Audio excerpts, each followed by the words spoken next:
ગુજરાતમાં વિધાનસભા સત્ર ચાલી રહ્યું છે, જેમાં યુસીસી એટલે કે સમાન નાગરિક સંહિતાને કેબિનેટમાં મંજૂરી આપવામાં આવી છે, જેમાં વ્યક્તિગત કાયદાઓને વધુ સમાન બનાવવા માટેની જોગવાઈ કરવામાં આવી છે।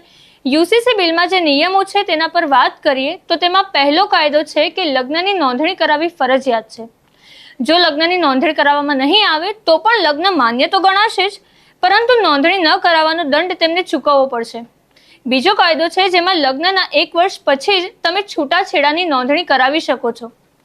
યુસીસી બિલમાં લિવ ઇન રિલેશનશિપને લઈને પણ અગત્યના નિયમો બનાવવામાં આવ્યા છે, જેમાં લિવ ઇન રિલેશનશિપમાં રહેતા કપલને નોંધણી કરાવવી ફરજિયાત છે અને આ સંબંધમાં જન્મેલા બાળકને સામાન્ય બધા જ હક આપવામાં આવશે। જો કોઈ ખોટી માહિતી કે નોંધણી નહીં કરાવે તો તેને દંડ અથવા તો જેલ થઈ શકે છે। આના પર તમારું શું કહેવું છે તે અમને કમેન્ટ કરીને ચોક્કસથી જણાવો અને આવી અનેક અપડેટ જાણવા માટે અમારા સોશિયલ મીડિયા પેજને લાઈક અને ફોલો કરવાનું ભૂલશો નહીં।